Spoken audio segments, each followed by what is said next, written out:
Geek IO Media Network.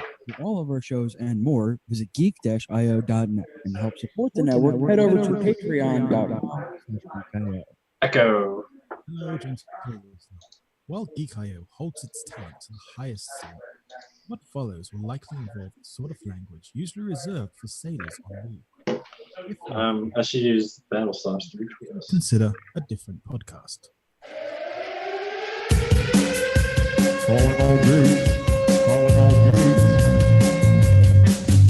Geeking out across the globe.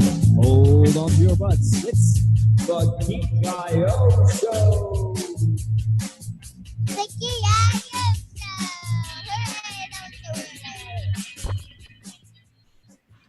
Hooray! Yes, indeed. Hello, friends, and welcome to the Geek IO Show, episode number 216. That's my favorite number. Woo! Woo! Of course, we're your podcaster playground, and this is Thursday, the 12th of October, 2017. I am your host, CJ Boat. It must be my turn to Someone's practically typing It must pieces be of my the turn to talk because everyone got quiet. We've only been doing this for 216 plus episodes, Raul. I'm usually not number 2. It's usually Dale. Yeah, what's up? That's Dale? not what it says according to the template. I'm Dale Campbell. And I don't have the Twitch video running, so I'm Phillip Johnson. Wait, I'll let you guys go. We'll do me You're a last. guest. We'll introduce you. I got you. We got you. I'm reading the show notes, Carrie. I used to live in 216 area code, Josh. Ooh. And Hey. joining us this week, the man who could somehow make sloths look cool, badass, and somehow sexy, Phillip Johnson, the creative director of Battle Sloth 2025, the Great Pizza Wars.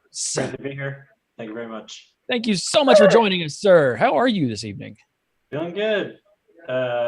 Just kind of got out of the gym, feeling pretty loose and energized, and I went home and made some nice ramen. I don't know.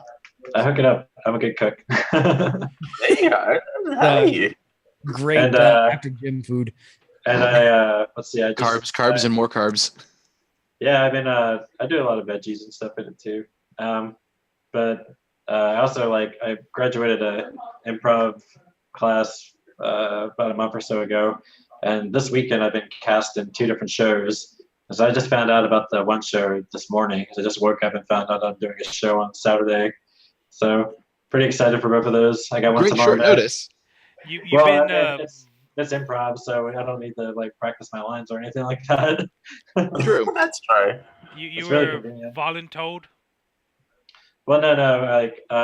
It's kind of it's a show called Maestro, and in a nutshell, it's basically Whose Line Is It Anyway? If y'all are familiar with that show. Yes. So it's all mini improv games, and then they just basically ask every week who wants to be in Maestro this week, and then everyone puts their name in, and then they select from that. And so pretty much every week, I'm probably 100 people submit to get into the show because it's one of the more popular ones in Austin. And so I think they're just kind of letting the newbie get in because I haven't been cast in really anything yet. So it's going to be great. It's going to be a lot of fun. And they're going to put you in the biggest show that they have. Yeah. Of course. Well, it's the one that it usually sells out, but it's a small room. It's not like a big giant theater. This is probably 30 seats or something like that. So not the cast is the third of the size of the room. So, Hey, nothing wrong with That's that. cool. yeah, it's gonna be fun though.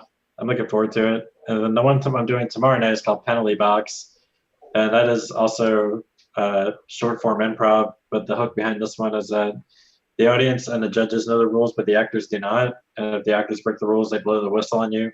And it might be something like, don't touch yourself. So if you touch your head, touch your hair, they'll blow the whistle on you, and you go into the penalty box, and you have to just stand in there for 30 seconds, then you can come back into the scene, and someone else takes your place. So it gets pretty chaotic because you're spending Improv sounds like a lot of fun.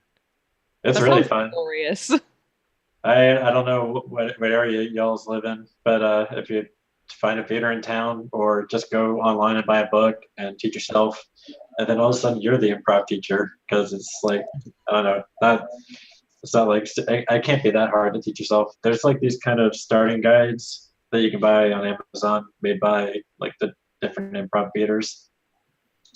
But there's just a really active, supportive scene in Austin that made it pretty easy to get into.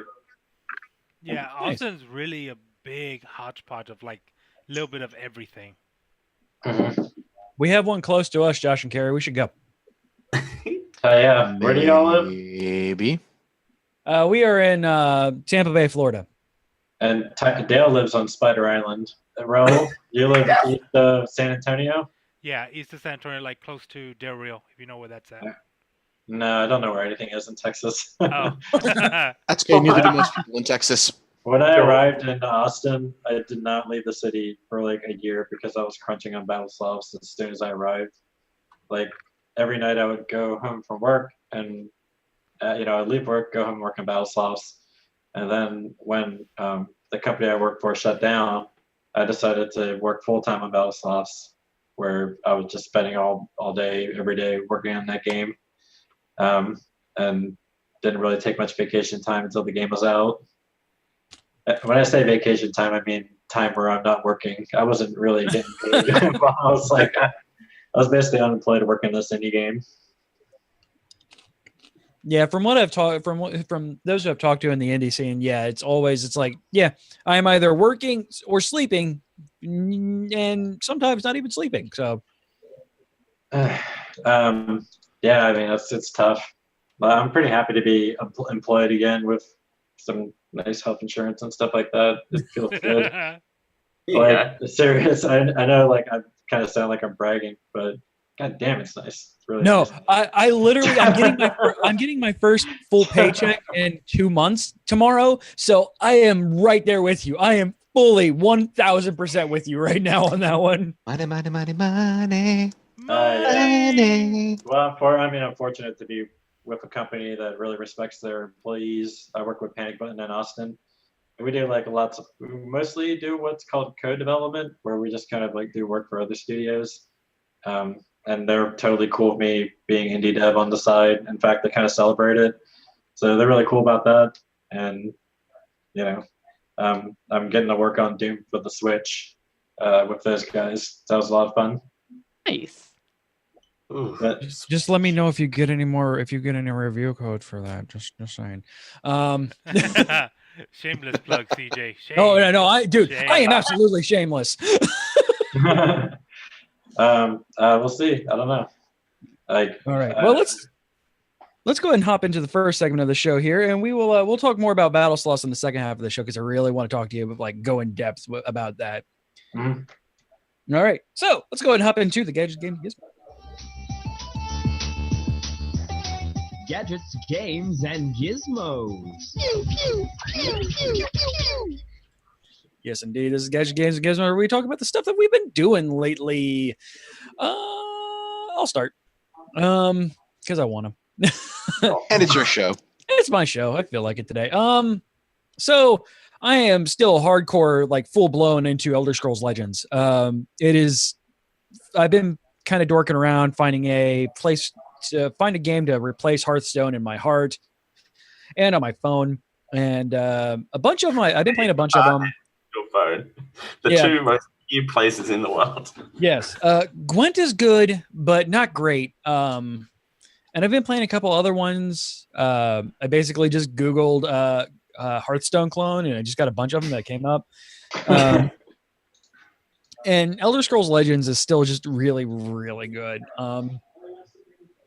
So I'm still going hard into that one. I'm actually ranking up, doing ladder.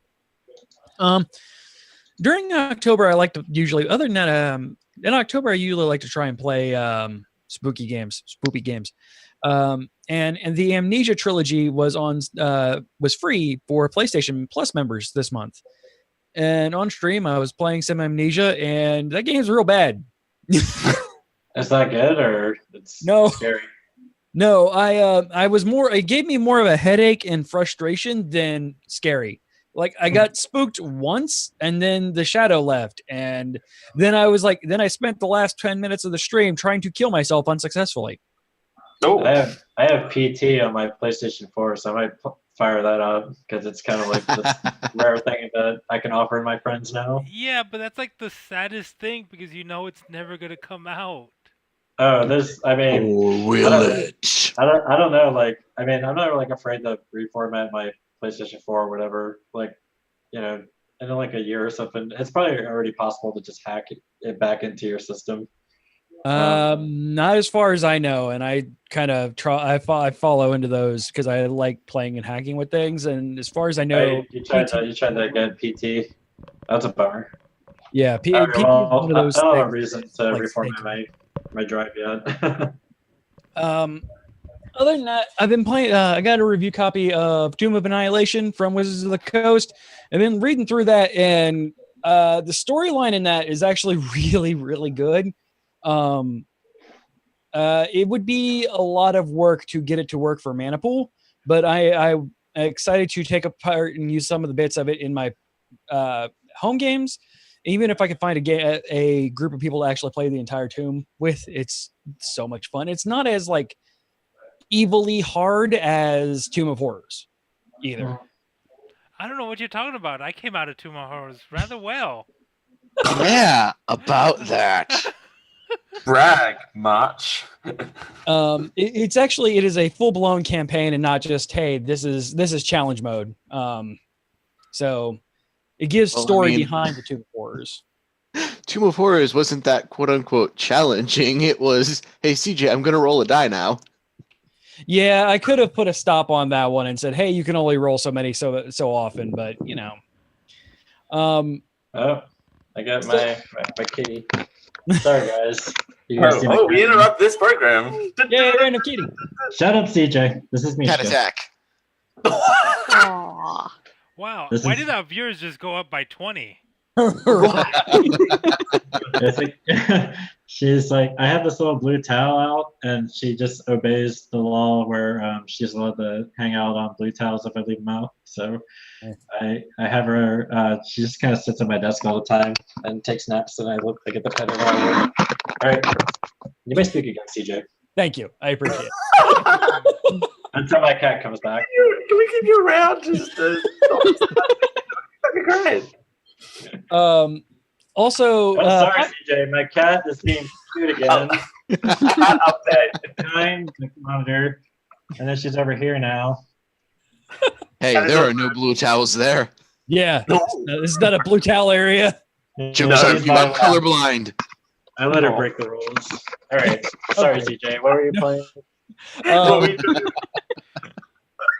Paizo also sent me a copy of Starfinder, and so I've been really stressing to play games regularly, and Rachel is out of commission for reasons. So myself, I'm looking around. I'm like, man, I really want to play games, but like all of my adult friends have like responsibilities and crap, and And live about 1,000 miles away.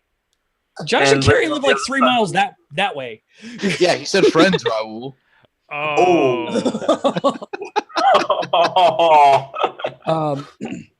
I'm looking around. There's plenty of friends to make in the Dota 2 community. Oh, Dota too. yeah. If I want to be called a gay autistic Jew, sure, I'll hang out in the Dota 2 community. Dota 2 sounds like my jam. Whatever you're into, CJ. I walked in on my daughter reading my Tomb of Annihilation book, and I'm like, all right. They grow up so fast. I'm like, hey, Kia, do you want to play Starfinder? What's Starfinder? It's like D&D, but in space. She goes, like Guardians of the Galaxy? I go, exactly like Guardians of the Galaxy. She goes, when can we start playing? So today, I sat and made characters with my daughter and son, and it's fantastic, and I'm excited to start playing this weekend with them. And Called That's Starfinder? amazing. Is this Wow. a new game? yeah, it's Yeah, it's it just came out. Pathfinder in space. That sounds like really cool. It I've been is. wanting to play what's it? Edge of the Empire, the Star Wars RPGs. Yes. Those I look really played fun. I played a module of one at Gen Con, and I really liked it. Also, because I need a card game in my life at all times, apparently. Not apparently. Cardboard crack, yo. Who am I kidding? I've been playing Magic since 1994. Oh god, that makes me feel old. Yeah, you are. Dale, you are the youngest person here. Shut I'm up. just thinking like how rich I would have been if I kept all my Magic cards from when it first started. Right. It's like me and like a few dumb kids in school who didn't even know what we were doing. I traded. I literally Pogs. just found on the floor in my school one day a pack of like it was 12 demonic tutors, like original print demonic tutors that were freaking just out of the pack, and I was like, okay, these are cool. Yeah, you want to trade me for like these crappy cards that I need right now, and like those things are worth about $70 to $120 now. See, that's not as bad as what I did. I traded my Magic cards for like Pogs or some shit like that. God damn you, 90s! It's okay. I'm about to break every nerd's heart here. Go for it. My dad, he had the Grail, Oh, Uncanny no. X-Men. The number Black one. Lotus. Oh. No, Uncanny X-Men #1. Oh His mom threw it out because he left it sitting around. no! Damn. Well, at least I didn't trade it for Pogs. True, At least true, he- but But right now I've got into the Dragon Ball Super card game, and it's like if Card Fight Vanguard and Magic had a baby. And I wish I had some of my cards here available to me, but they are not here. But it's not just Dragon Ball Super stuff; it's also Dragon Ball Z. So if you don't know any Dragon Ball Super, it doesn't really matter. And just like it should be in the proper world, Broly is overpowered, and I love playing him. Weren't you guys talking about some sort of weird Pokemon Dragon Ball Z game on when Michael Kill was on the show? Was that you guys? Probably. Dragon Well, Ball Fusions? Are you Yeah. thinking? Yeah, Dragon Ball Fusions. Yes. Okay, I was like trying to Yeah. search for that. I guess I could have just fired up the podcast again. Anyway. Yeah, Dragon Ball Fusions for the 3DS. It is Dragon Ball Ah. Pokemon, and it is fantastic. That sounds really neat. All right, sorry, you can continue. no, actually, before CJ does, do we have another cat? Okay. Hey, oh. It's a very big cat. Ooh. nah, she's just mostly fluff. She's Wow. as Very fluffy, fluffy cat. she's as fluffy as cotton candy and just as sweet. Oh, kitty. Anyway. Speaking of fluffy cats, Carrie, what have you been up to? No. Midterms. That's about it. Yay! Finally get to decorate for Halloween, which I'm super excited for. I've been like hounding Josh to get the bins down for me because my stupid neck won't let me lift them down myself. But yeah, where our neighborhood goes really all out for holidays, and so there's kind of like we ramped our display up last year, and now our neighbors across and like down the street are ramping theirs up in response this year. And so it's like a friendly competition of awesomeness, and I love it. Halloween is my favorite holiday, so Carrie, you're just decorating for Halloween? I mean, it's already time to decorate for Christmas. Right? I'm getting hyped for Patrick's Shut your whore mouth. Day. Yes, I know. I know. I'm like, No, listen, I don't want to hear anything about holidays before their time. All right, I work at a Walgreens. We are Oh. getting shit for Valentine's Day in our stock room. You guys celebrate Canadian Thanksgiving? I'm thinking about bringing that to the States because why should we not have another Thanksgiving? Right? I mean, we are Americans. Food is what we do. Yeah. All right. If you bring Thanksgiving here, that'd be great. I would love. I will tell you, we had our friend from New Zealand over for Thanksgiving a couple years back. He loved it. Nice. Yeah. Everyone loves it. It's just lots of food. you mean you collect a bunch of food, everyone brings food, and you eat turkey? Right? Wait, now there's another holiday that sounds familiar like that, though. Entertain me. It's like a month after Thanksgiving. You think about Someone- Thanksgiving in hey, April? I made that Thanksgiving dinner. Thanksgiving. Thanksgiving in April. Yeah, 420. Yeah. It's not a month later. Depends on how high Hey, you get. depending on how baked you get. Yeah, you can make time fly pretty fast. Well, Okay, actually, you don't necessarily have to have turkey on Christmas. It can be a ham, Christmas ham. some tamales, like- some menudo. I subscribe to the Somebody's vegan diet. Mexican in this chat. I subscribe to the vegan diet, so I'm gonna be making fake meat. I'm making a vegan Pokey. ham. I hope I don't fuck it up. I'm really excited about this recipe I found. Nice. I make my What do own you meat. make that out of? Well, I just define God. So it's wheat gluten flour, and then I think it's tofu and tons of spices. And I don't know if you guys are familiar with the fake meat seitan. I am. It's essentially like Play-Doh meat, and I don't make it too often because it's heavy in the stomach. But I make it for special occasions and stuff. And this is one of them. So hopefully this recipe won't suck. I actually don't mind a bit of tofu occasionally. I have it in stir fries and things. I eat it pretty regularly, actually. There for a while, I was going full vegan and realized that I enjoy real cheese too much. That's the one thing I still have not been able to find. And according to my vegan friends, yes, there's good vegan cheese. I just have not found it. I make my own cheese actually. So I got a really great. Do you milk the cat? Yeah. No, well, that wouldn't be vegan. You should. Yeah. So I do make vegan mozzarella, and this one's really easy because you can do it and you have to ferment it for a little bit, but that's this one's like a 12-14 hour turnaround. But this tastes pretty close to fresh mozzarella. You basically make this these balls of cashew based mozzarella, and I don't know, it tastes really, really good. A lot of people are pretty impressed. The crazier one I do is blue cheese, which I age over 2 or 3 months, and it has real mold in it. And it's like an aged cheese. I age it in the fridge, and Vegan it's blue cheese, terrifying. now with real mold. And Now we I know bacteria is living things. I put bacteria in it too. And take probiotic pills and snap them open, put them in the batch. But those are living creatures. That means it's not vegan anymore. Well, they're symbiotic because probiotics, they just live in your stomach. It would take more than They also don't have an ovum. They also, well, hard liquor will kill them. Hard liquor will kill most things. That's how I purge. If I want to Hard liquor kills I will. thing. Anytime I get sick because of this diet, you have to maintain my stomach. I guess CJ would know a little bit about this. He had been vegan for a bit, but hard liquor will just destroy your stomach. You have to, rebuild it.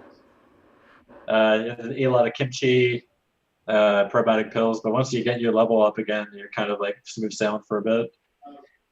Anyway, we were talking about video games. And yes, just like in Scott Pilgrim, there are levels. You have to get your level back up in veganism. Welcome to Food Geeks. And Hashtag make gaming tasty again. make games tasty again. That is a reference. I do love cooking. It's my kind of, I don't know, aside from improv, one of my favorite pastimes is to just cook some really awesome stuff. Yeah, mine too. Could you imagine if there was a combination of the two, though? That would be amazing. Improv cooking, it's called Chopped. I do have a bot that me and my roommate made, Tyler, who I was talking to earlier. He's also a game developer. We made a bot, and I'll post it in Twitch. Uh-oh. So suck it down. Stop posting links. All right. Well, Yeah, send it in there. I'll put it in there. Here we go. I gotcha. There we go. Nightbot is a little aggressive sometimes. Nightbot is really, I don't know why you said suck it down. I don't understand why that's a thing. second down. suck it down is something that John Romero and John Carmack used to yell at each other. Yeah, that was my favorite movie. What movie was Suck It Down again? Well, they used to say that, and that's like John Romero used to yell that during like their death matches at Doom when they were playing Doom, right? Or is that from really from a movie? I don't know. I didn't set that on there. I do have it so non-moderators can't post links. It might be from Aliens. Said so apparently. Yeah, that sounds like the part where he puts the gun in the alien's mouth. And it's like the fucking red as part of that movie. Down. Reach gets back. Anyway, hey DJ. Hey Dale. Whose turn is it to talk Oh no, about it's games? Hey, Karen. Whose turn was it? I'm confused. Who's cares? Dale, what are you up to? Cat. Oh hey, cat. There's cat. I can't see the cat. No. There was. I tabbed over to the Twitch and there was a cat. Oh. And now there's a cat again. Now there's a cat again. Wait, am I allowed to talk while the cat's Yes. on the Yes. Only me. Only you. Oh, okay. Is that how this works? All right. So I haven't. There's the camera. Excuse me. Jesus Christ, that cat is giving me some nasty furballs. I don't know why. Anyway, so I haven't been up to much, except because back is still doing its thing. Still hitting the yoga, which that's a thing that I never thought I'd say. I wait yoga. Actually hang out with YouTube yoga star Adrian Mishler from time to time. Because she lives in Austin. I ended up going to her class. You dropped something there, Philip. Name drop. You jumped in. Yeah, name drop. Don't drop the cat though. Don't drop the cat. She's really awesome. Yeah.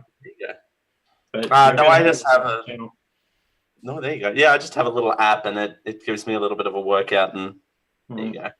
I drink my chai latte afterwards, and I feel like a real Hipster.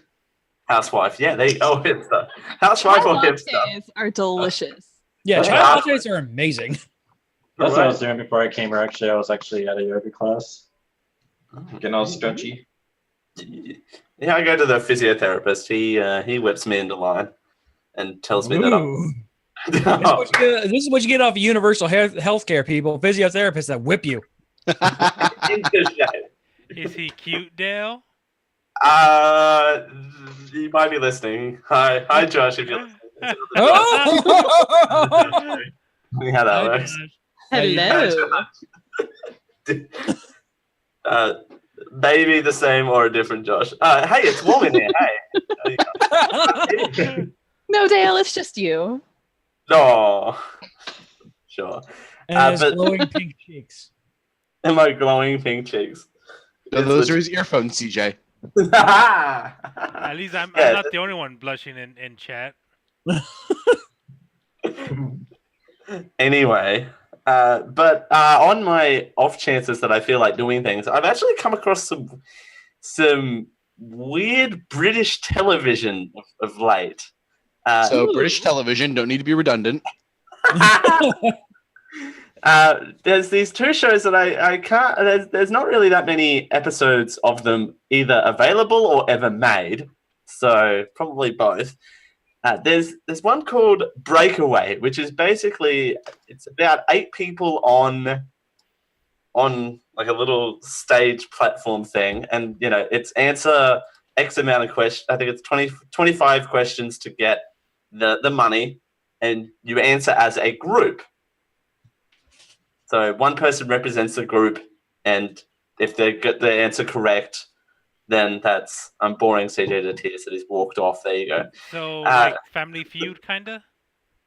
Kinda Family Feud without the is purple penis on the board. Show me purple penis. No, Naked grandma. Naked grandma. Naked grandma. I don't know why purple penis came to mind, but anyway, move on.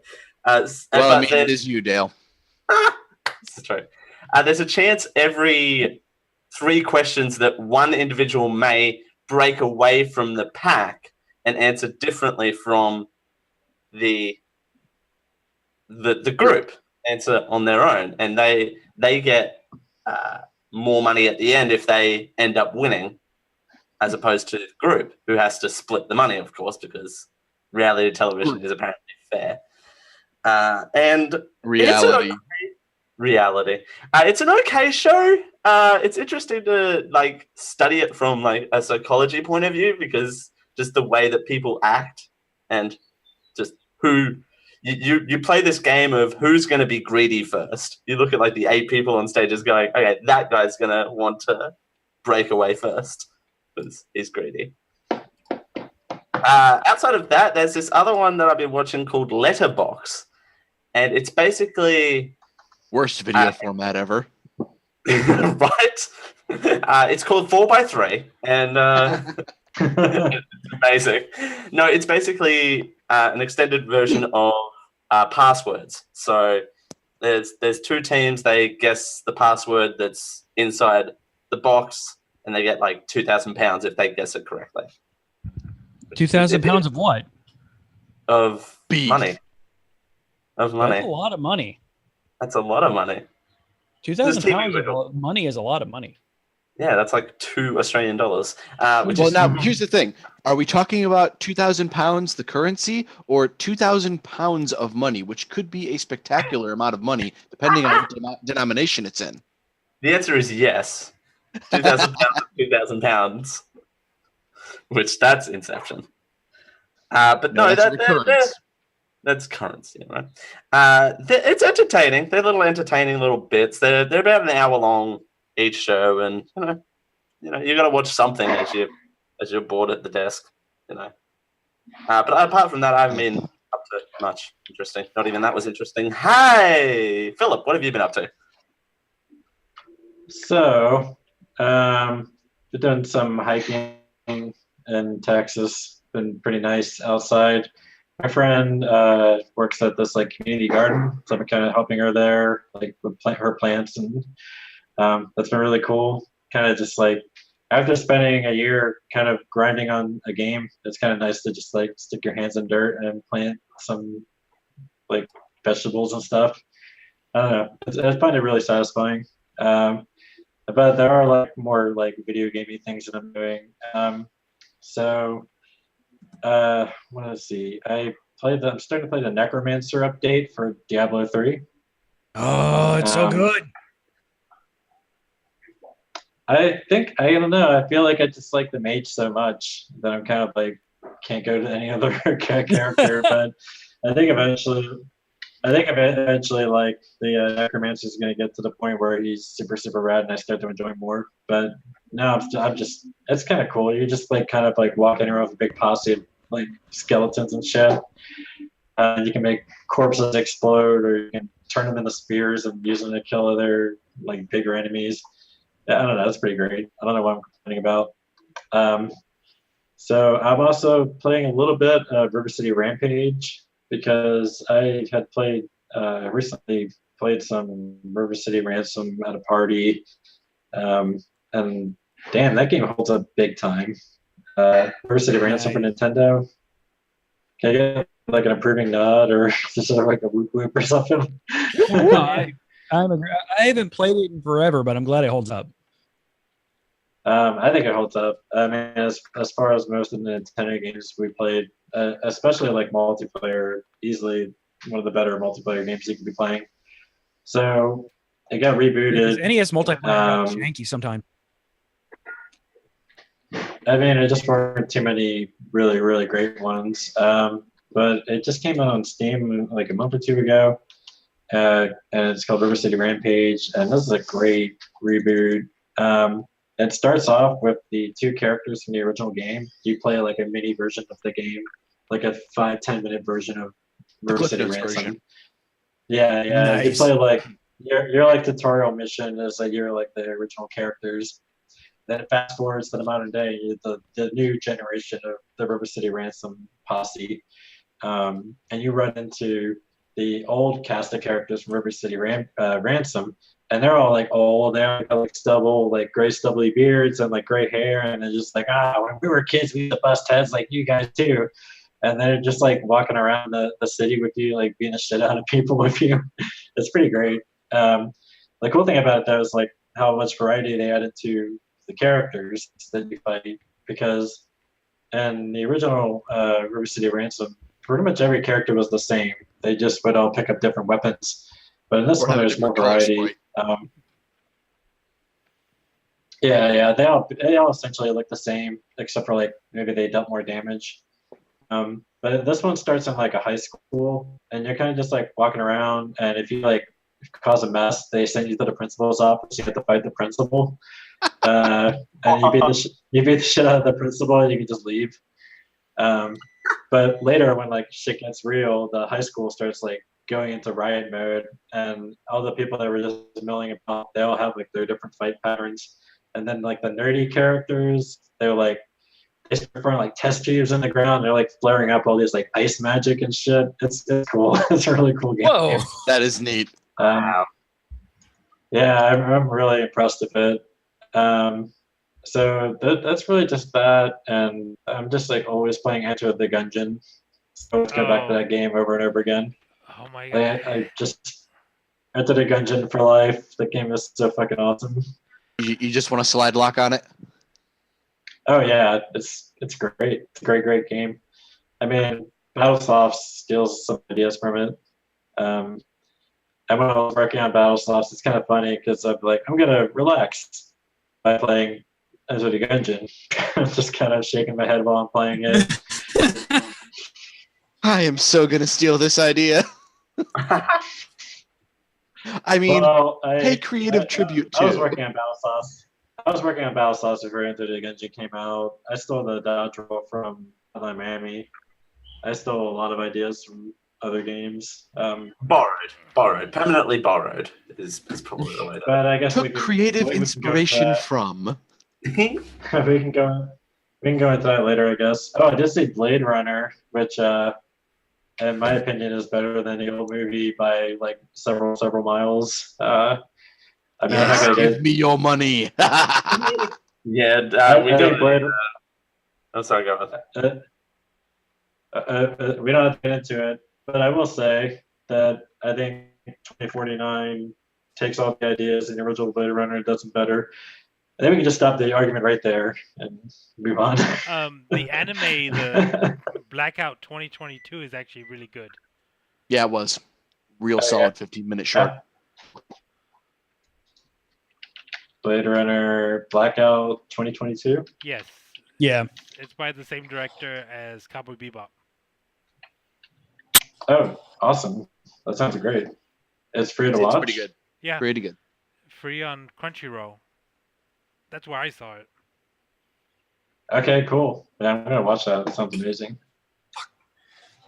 I'm not at all playing our guest's game right now. Leave me alone. Absolutely not. I didn't see the notification pop up from my Steam.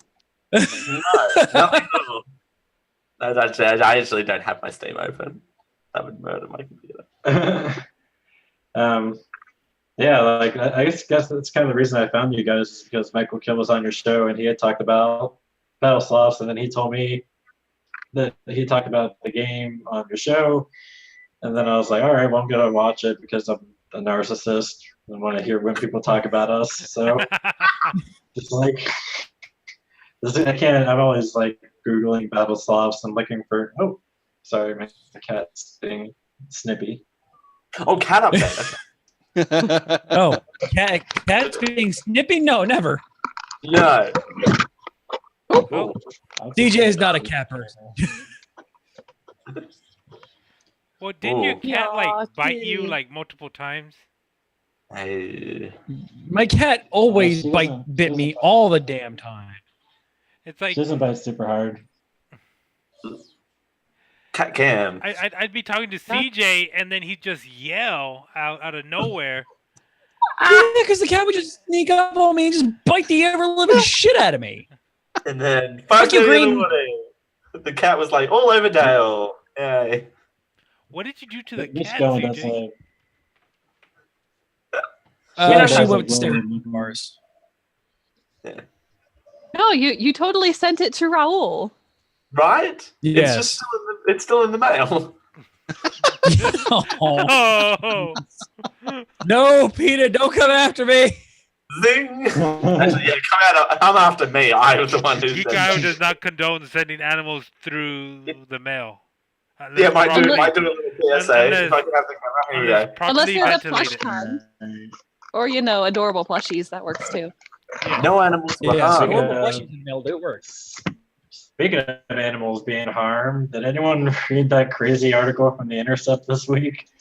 No. There was this. So there was this insane article, and I guess I could go get it. But so there was this. I guess it was Smithfield Farms. They raised pigs to make bacon from, essentially. And there's these animal rights activists that went inside, and they were trying to take pictures of it.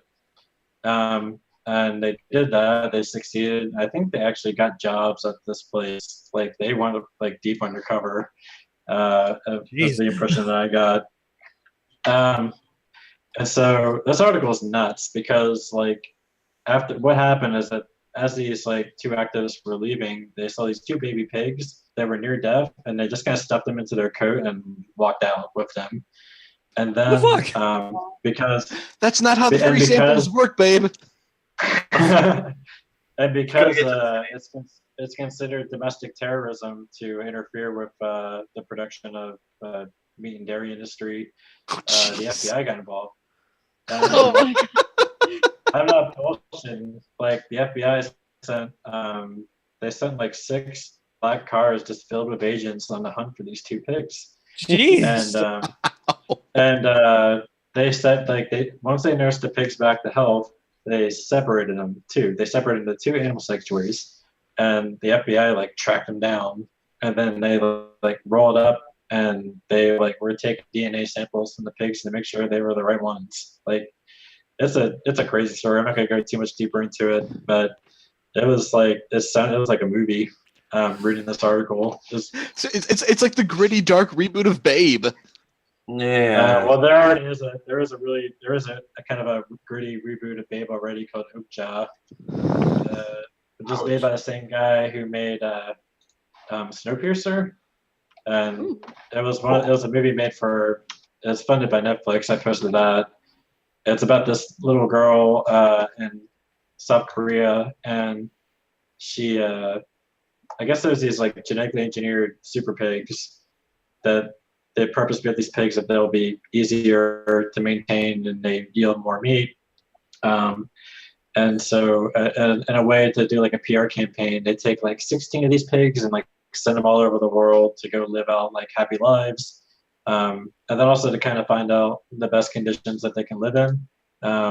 And so this girl from birth has this super pig, and they're best friends, and they just frolic in the mountains, but then the corporation comes to take the pig, and she just goes Tony Protector. She just goes on she goes ham. She starts chasing this. She's chasing this pig throughout Korea, just gets involved with Animal Liberation Front, and the Animal Liberation Front, they're Batman. They all have they're crazy spies. They'll sneak up and into your window at your hotel and have disguises on and crap. That's pretty cool. Pig crosses the border, becomes leader of North Korea. I mean, do we need to rant and review this? Yeah, right. It's a great cast. It's got Tilda Swinton, Jake Gyllenhaal, Paul Dano, and a director of Snowpiercer does it. So I recommend it. Jake Gyllenhaal? What is this movie again? I'm sorry, my wife came in. It's called Ookja, OKJA. OKJA. So I posted the trailer. Yeah, I posted it in Twitch. Yeah, pretty excellent. Excellent movie. I really enjoyed it. Huh. Justwatch.com. Where can I see Ookja? Well, it's a Netflix original. Oh, they spent $150 million on this movie, or I don't know. They gave this guy a crazy budget, and that's a super pig. That's what did they cross it with? A hippo? I guess so. Yeah, that's. You're definitely watching this. Holy crap! Oh, Rainbow Umbrella. Right? This does look amazing. It ended up on my radar because I follow lots of vegan blogs and crap like that. So they were like, "Oh, it's a vegan movie." It's not really a vegan movie.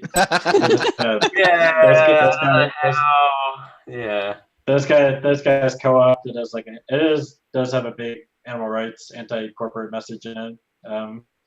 But like the director of the film, he was like eating meat and all that stuff while making it. So I don't know. Man, after working a hard day's work on Oakja, I really want some bacon.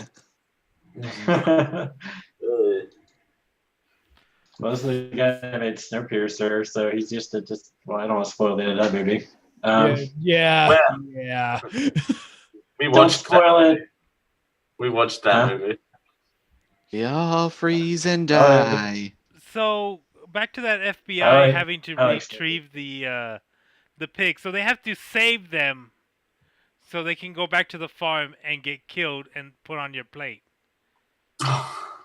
I don't know what happened to the pigs. They might be living out the rest of their days in evidence. I'm hoping that too. Also, as a little evidence. Let's be fair. The FBI's Well, that's got the their thing, hands full with one fat swine already. So Oh. all right, that's All right. all right, children.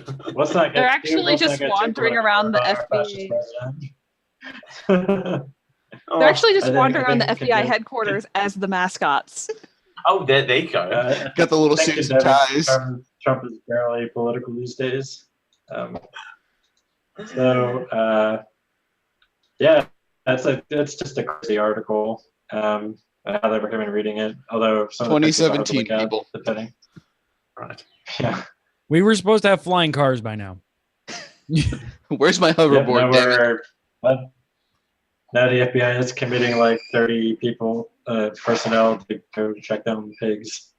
Yep. That's how it goes. Taxpayer dollars. All right. Bringing home the bacon. Oh, Well, it's not. I mean, it's corporate. It's corporate money that is, makes these laws possible. Smithfields and all those guys, they pay for these laws to get enacted so that they can call it terrorism and stuff like that. Yep. I don't like it. Anyway, any other cool games people are playing? Oh, yeah, also, no animals were harmed in the making of this Geek I show. Just want to put that out there. Yeah, right. Super fluffy cat is super fluffy and comfy. That's all. who's next? Either Yeah. me or Josh. Rock, paper, scissors. Yeah, in our little game, Philip, you get to pick who goes next. I'm gonna go again. So I also play Metroid. No, I'm just kidding. Yes. You might be my favorite guest we've ever had. Again. CJ, stop talking. CJ, stop Okay. talking. And I'm going. Okay, how about Raul? How do you go? Okay. All right. Going off Metroid, I started playing Super Metroid on my classic Super NES. Next. Dale, what have you been up to again? I'm going to go again. So. No. I mean, after all these years, it still holds up. It's a well-designed game. I mean, there's a reason the term Metroidvania exists. That is true. And Yeah, I also these, played some Super Super Castlevania. on it. Metroid and Castlevania. Yeah, I mean, both those games are freaking amazing. And I love me a good Metroidvania. There was an update that I got about this game I kickstarted like 5 years ago that's still being in production. Oh. And it's a procedurally generated Metroidvania called Chasm. And it's really good. Like, I kickstarted it, so I have like early access to it, but they haven't updated the one on like the beta build for like 3 years now. So I'm getting a little bit impatient with those guys. Yeah, and I also started playing this. Was my Camera's over here, Owl. There you go. Down. I love Bloodborne. Yeah. Things that sound like Bloodborne levels. Bloodborne. Yeah, Here's Bloodborne. Bloodborne. Yeah, the first dog you mix, you meet. Say, listen, are we Show playing Tucker. the same game? What mixing dogs are we talking about here? No, Jesus. the first You're just puppy. playing the hidden dog breedings minigame? You're playing pets. You're playing Ubi Pets or something like that. Scooby I Pets. was wondering why I was able to play it on my 3DS. Yep, He opens Bloodborne, and it's just like a pet simulator, and he just kind of shows. No, the Rao's pets in it. actually playing Nintendogs. Like that's Nintendogs. My Little Eldritch Horror. What is this? Oh. Okay. I also actually right before the show started, I was over at a friend's place, and we were playing. He just got the DC Hero deck building game. Mm-hmm. That's a lot of fun. I had that. I know. I was like almost. Do I really want to go do the show right now? Yes, you do. And I thought, yes, yes. I'm like, okay, it's 8:30. I should start heading home now. Just one more card game or one more play. But yeah, I mean, it's like, okay, it takes a while to get. Not a while. It just takes a couple of rounds of like, oh, okay, I can do this, and like, wow, that card is really OP. Yeah. Like Deathstroke, he can pretty much just any hero and villain that's on the board, mine. Mine. Yeah, Mine. and Supergirl, Mine. you play her. She has no special abilities except for get a +2 kick card. And then She punches things. Supreme Really- breast envy. Green breast Yeah. envy is- Kick. No, supreme. Oh. breast envy. Yes, I'm gonna say no. Supergirl's the one with the little boobs. Exactly. Yeah, Power Girl is the other one. Yes. Character becomes enraged anytime Power Girl is on the field. All right. Other than that, I've just been taking care of my back, and that's. Yeah, this is what happens when you get old, Dale. Yeah, it's the back cast. The back Yeah, my upper back is a nightmare. That's what I mostly work on. So I do lots of yoga and I don't know, exercise. Just gotta get out and Running move. back ups. hmm Yeah. We can always go through the back catalog. It's fine. One thing that helped me, and I know we're like triaging sleep issues, but one thing that helped me is ditching my pillow when I sleep on my back. So like, kind of the rule is to kind of get your ears over your shoulder, and so like if you're really close when you're sleeping on your back, that doesn't help. So I don't know. That's my hot tip for a good night's sleep. There you go. All right. What have you been doing, Josh? Whole lot of work. Way too much work. And not fun work either. Just grueling 10-hour days every day for 5 days straight. Ow. Well, you got to support the robots, right? Yeah, my plastic crack addiction does not come cheap, unfortunately. Everybody has their thing. Mine's cardboard. Yours is plastic. Indeed. But yeah, outside of that, I have been horribly engrossed in a little game I found on Steam called Hob. Is this it's the one made- from last week? Yeah, I actually got it working. One of my coworkers worked on that game. Oh, really? Nice. Tell him thank you. Yeah, Or her. I will when he's back from vacation. He earned it. Yeah, it's a great game, especially if you like Zelda-y, slightly Metroidvania style games. It's absolutely beautiful. Like even on the lower graphic settings, it still looks great. Code is a little sketch sometimes, but they have the option to patch that, so it's just the usual, Blizzard type things where you can clip through a wall and get yourself stuck in an object, that kind of thing. Because that's always fun. But other than that, it's a really great, enjoyable game, and it's particularly good because outside of menus where you absolutely need to have it, there's no text whatsoever in the game. It's completely dialogueless. Everything Yeah, I is like games like that. everything is told to you through emoting and action and tone and music, and it's really interesting how much the game can convey without a single spoken word. Yeah, but how many Dusty things is a can you lot like shove your that. fist into to get its superpowers? I'm sorry? How many things can you shove your fist into to give it superpowers? 3. Has anyone played Dropsy, where it's the same way? There's no spoken or written dialogue. It's all icons. So you kind of like you're like a scary clown with no hands, and the purpose of the game is to make everyone love you. It's really really great. I swear to God, it might be the best point and click adventure game ever made. Actually, Clown with no hands. It's the same guy that made that. It's the same guy that made that Hypnospace outlaw game that I was talking about before the show started. Jay Tholen. Yeah, Dropsy. Highly recommend it. You can get it super cheap most of the time because not a huge market for scary clown games about. Yeah, most people try to avoid those like the plague.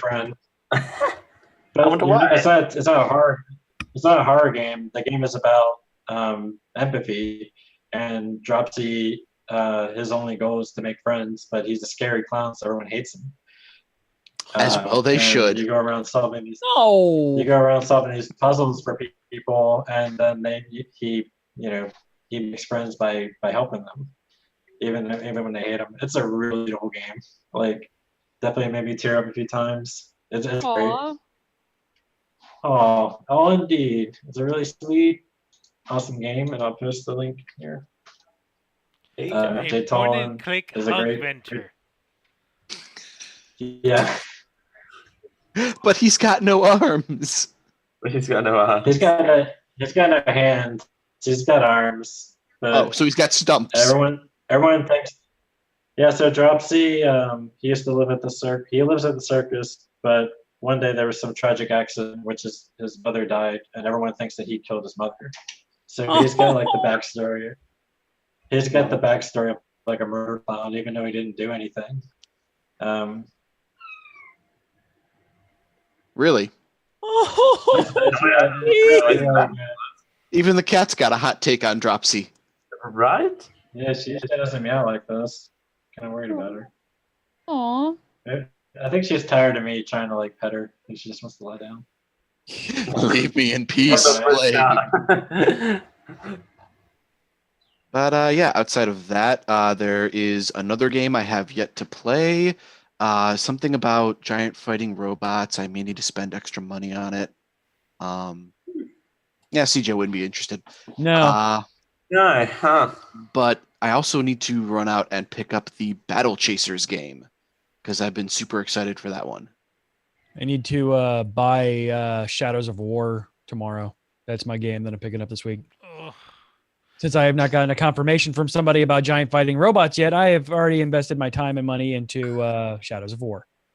No problem. I mean, I understand. I mean, who would want to play with giant robots? I mean, certainly not me. Oh, yeah. Who would want to? Like I said, I would not buy it unless I got confirmation. I never got confirmation. So thusly, I want to go stab orcs. Okay. Can't blame you. Make sure you stab the right orc. And buy the DLC for that guy's cancer fund. I'm not kidding. Their executive producer died of cancer midway through production. Yeah. And so there is a DLC character that is a dedication to him, and the proceeds to it go to his family. Yeah, that is 1,000. I read about that. That is 1,000% worth it. I'm not normally a bought DLC, like paid DLC kind of person, but I read about that, and that is an instant buy for me. So it was like controversial. I'm guessing you guys maybe read some of the stuff about this DLC. That was kind of weird because everything I'm hearing about it sounds like it was on the level, but I don't know. I guess I don't have too many feelings on that game. I have a lot of. I really Shadows of Mordor was one of my favorite games the year that it came out, and I still I played it through it again on my PS4 because the Shadows of War was coming out, and I am a huge like stealth fan. Like Assassin's Creed is right up my alley and stuff like that. So, yeah, Shadow of Mordor takes all that. Yep. Shadow of Mordor takes all that crappy Assassin's Creed nonsense and like fixes pretty much every single aspect of it. Yep. I hate the climbing in Assassin's Creed. I hate the combat, and the story can be fun sometimes. But don't you recognize me? It's me, Mario. But the core gameplay of Shadow of Mordor is so good.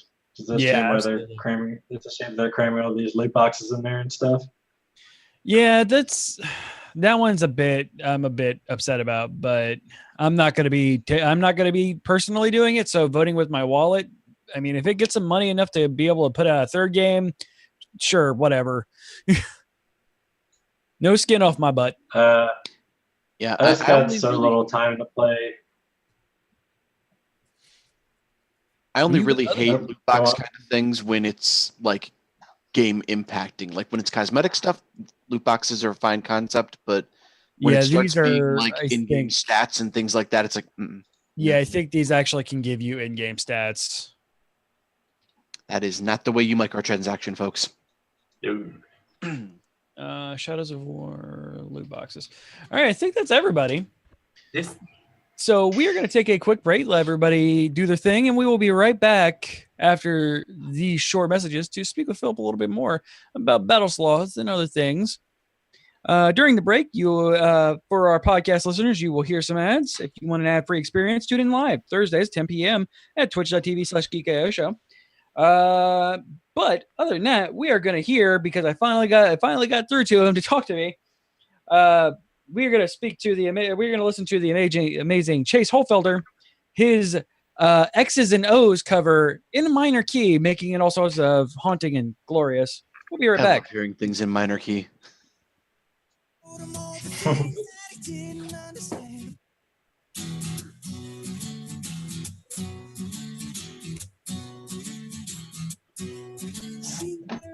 I'll be right back.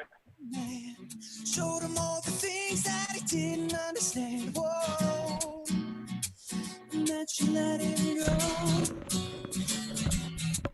Now there's one in California who's been cursing her name.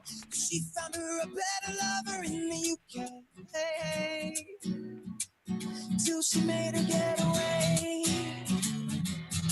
She said 1, 2, 3, they're gonna run back to me. 'Cause I'm the best baby that they never got a key. 1, 2, 3, they're gonna run back to me. They always wanna come, but they never wanna leave. Exes and O's, they haunt me. Like ghosts, they want me to make them all. They won't let go. Exes and O's.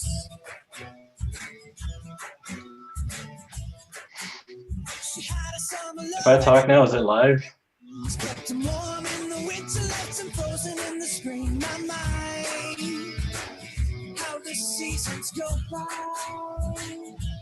She gets high and she loves to get low, so the hearts keep breaking and the heads just roll. You know, that's how the story goes. She said 1, 2, 3, they're gonna run back to me. 'Cause I'm the best baby that they never got a key. 1, 2, 3, they're gonna run back to me. They always wanna come, but they never wanna leave. Exes and O's, they haunt me. Like ghosts, they want me to make them all. They won't let go. My exes and O's, they haunt me. Like ghosts, they want me to make them all. They won't let go. Exes and O's.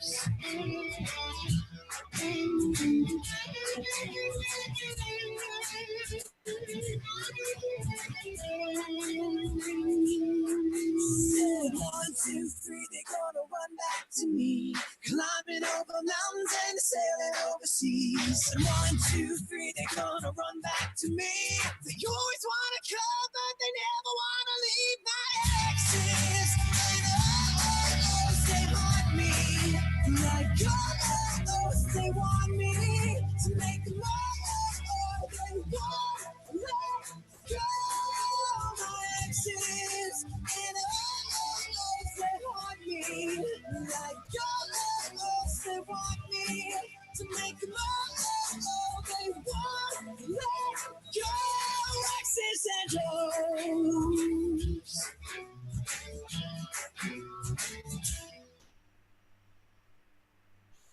All right. That was Chase Holfelder's cover of X's and O's. Oh boy. Love that guy's voice. I'm so glad he finally gave us permission to use his stuff on the show. Hey. There's some stuff going on. Yeah, we had some stuff going on at the door. So right, what's Yeah. what are we all doing now? Sorry. Well, I'm waiting for everybody's video to show back up. But in the meantime, I'm going to go ahead and hit a button here.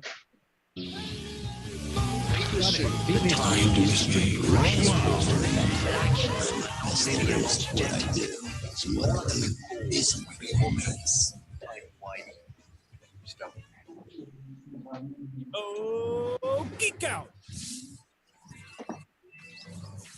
Yes, indeed. This is Geek Out segment where we take a topic and gently and softly lull it till it's beaten and dead into the ground. This week, it's Battle Sloth, a game that I was not absolutely at all playing just a few moments ago.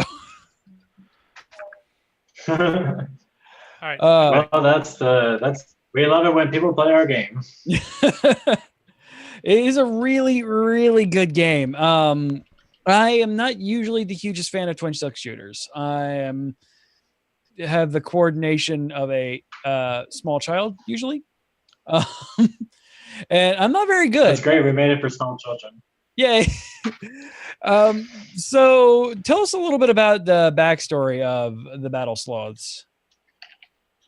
So basically, it started as a game jam. I was kind of working for this game studio in North Carolina, and I was having at the time some health problems, and it was affecting my ability to work as a programmer. And kind of as a result, it kind of started becoming like a situation where like it was time for me to go. Basically, like I had like been given these tests to see if I can like function as a programmer, and it wasn't really panning out. But then there was this game jam, and so I begged them to let me stay for the game jam because these guys are ready to get rid of me. So like I said, let me stick around for the game jam, and I basically asked a few of my friends to kind of let me be creative director. So my job at this company was to be a user interface programmer. So I'm not a gameplay programmer. And if you check my history before Battle Sloth, there's not really any games to my name. I've worked on AAA titles, so I worked on UI for bigger games. So I didn't have any student projects or demos or anything like that. So this game jam popped up. I asked people to let me lead, and they agreed. We had two artists. Well, no, one artist. We had Sebastian Leonard, and then three programmers. There was myself, and also Ryan Leisure, and then John Ulrich. Then we had a friend who did some sound for us too. But in a nutshell, like I had pitched like kind of like a passion project idea that was kind of like about like kind of a rock and roll musician who would travel to dimensions and fight aliens. So they had like a double life sort of thing.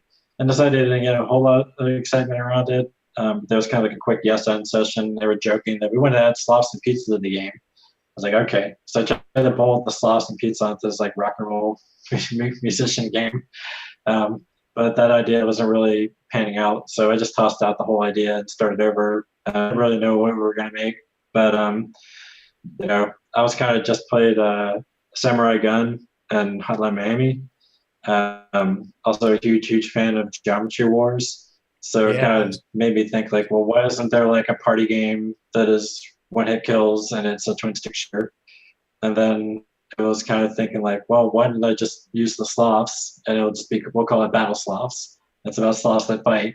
And when they die, they drop pizza. And that was it. Hey man, so sometimes inspiration's funny like that. I was no kidding, but I laughed at the idea. I was in my room laughing at the idea for like 5 minutes. I was like, I gotta make this. And so I made a document. I made a design document for my team, and it was like literally 2 pages, and one of them was just pictures of sloths that I found on Google. So like, there was not really a whole lot to it. It's just like twin stick shooter, one hit kills, machine guns, shotguns, rocket launchers, crap like that, and they drop pizza, and you have to take them back to your base. And when you get killed, it's when it kills, but you drop all your pizza, kind of like Sonic the Hedgehog, just kind of like spill over the place. And that's how Battle Sloth was born. It was just in that game jam that we did in like 4 days. And then after that, the team kind of like I unfortunately was let go from my job like a week after that. That wasn't enough to save my career there, fortunately. So, I was unemployed for 6-8 months, something like that, and spent a lot of that time working on my health, like jogging and doing like physical therapy and yoga and kind of getting my life back together. But I had kind of given up on being in games, actually. Like I wasn't really like North Carolina is a very small game dev scene. There wasn't really a whole lot of places for me to go there. So I started studying web development. I was just at home, like learning how to make websites and stuff. And then also picking at Battle Sloths on the side because I was like, to put this game out, because there's not really a whole lot of stuff I need to do to finish it. So kind of in the midst of that, I kind of ended up catching up with my old friend Randy Greenback, he was an independent producer, and he's like, I like this game. And then he basically had set it up so that we got the Humble Original deal, and they threw a little bit of money at us, and I used that to secure some talent to kind of help me finish it. And then we just kind of crunched on it for like a month, and then put out Battle Sloths as a Humble Original in March. And it was like kind of like an early version of the game, but it was like the same time that we signed the Humble Bundle deal was like almost the same day that I had signed a contract to come work in Austin for this company called MaxPlay that was making a game dev engine. They were making a game engine and they wanted like a UI programmer, and so I was broke. And so I just took the first job I was offered and came to Austin. Ow. But I discovered pretty quick that I was extremely fortunate because I really, really love Austin, Texas. And it's been an extremely supportive, independent, creative scene.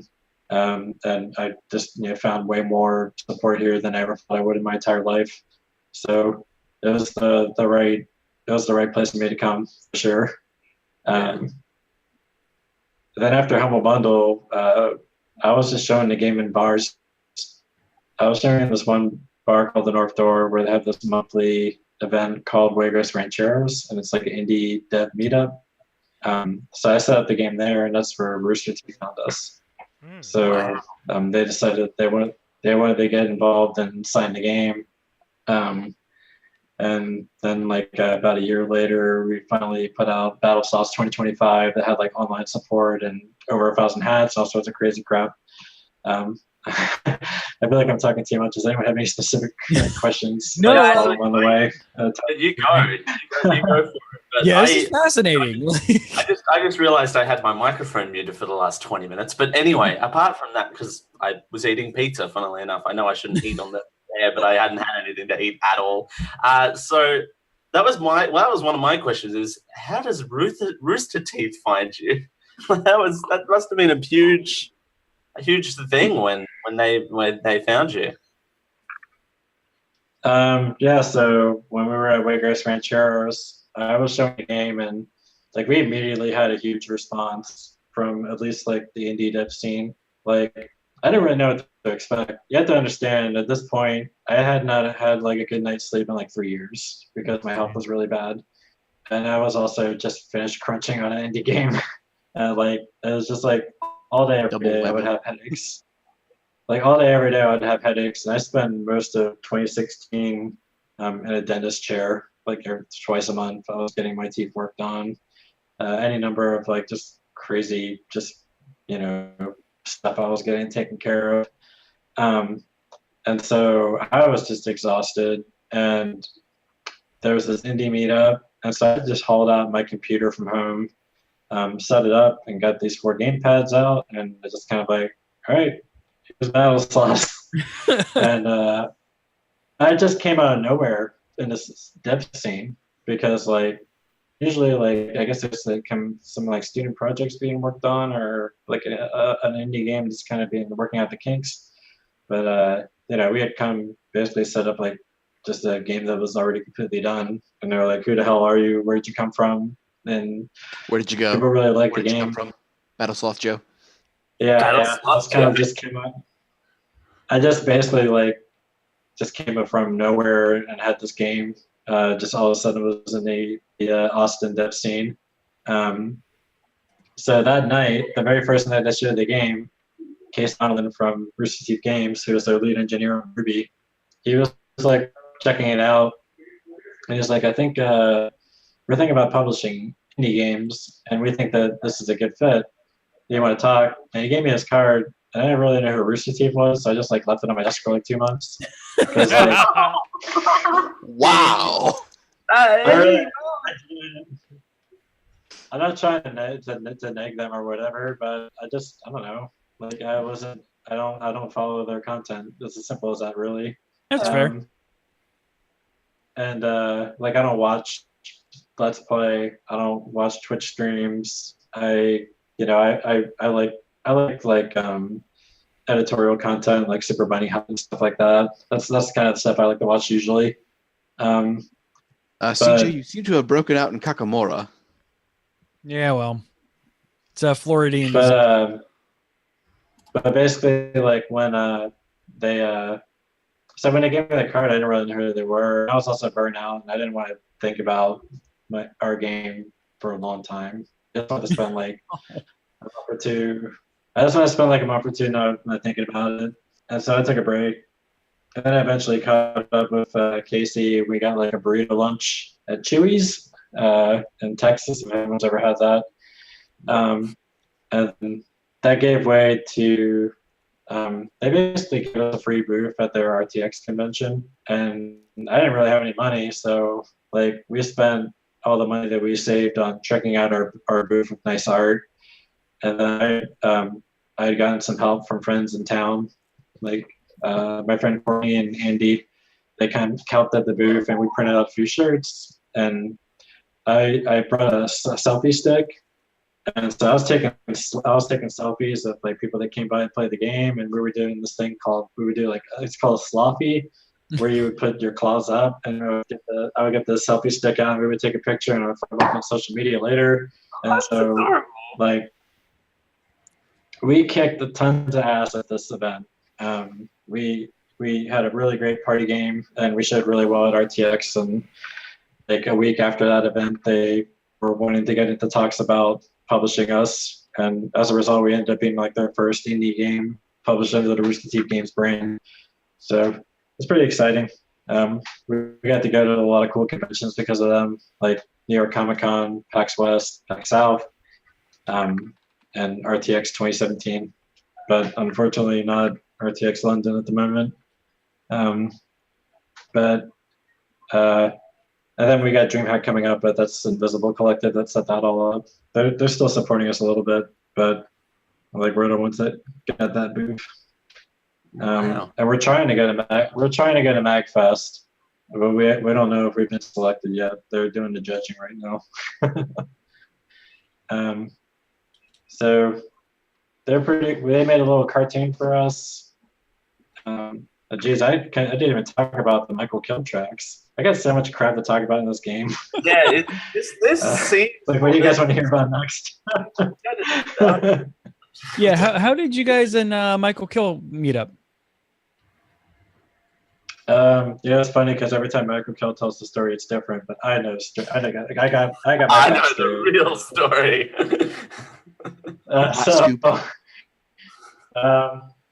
Okay, so backtrack to when I was living in North Carolina. Remember I was talking about how I lost my job. I was studying to be a web developer. I was also living in my friend's farmhouse out in Hillsborough, and she basically was like, "Look, I know you're having a hard time right now. Why don't you come live with us for a bit?" And she charged me like $300 a month, and I stayed in a little farmhouse out there, and that included utilities. So I was just kind of like living really cheap out in Hillsborough, North Carolina. Yeah, it's a nice place, and really good friends for she's a really great friend for letting me do that. Definitely. And also, she wasn't a video game player, so like she would just be like, she had no idea like what I was doing in my room. Like she would see me working. She didn't really have like because she's just kind of like she's just like a country girl, you know. She likes like country music. She likes going downtown for drinks and stuff like that. She didn't really know the game world. If I would put a controller in her hand, she would just get kind of confused and like put it down. What is this weird vibrator? What is this weird vibrator? Ooh. Hey man, controllers have rumble function for a reason. But this is my friend Heather, who did me a really great favor by doing this. And I was working on this game, and my audience for the longest time was a bunch of my buddies. After they would after they would finish working at a restaurant, they would come over to our place to blow up some steam out in the country. They would come up to the farmhouse and get drunk, and then I would be like, "You guys want to try out my game?" So like I would fire up for them. So you like, use drunk friends to test your game. I wouldn't. Hey, I mean, resources, yo. Some of them were gamers. Some of them were like I wouldn't call them like serious indie game players or anything like that. They would like Halo and crap like that.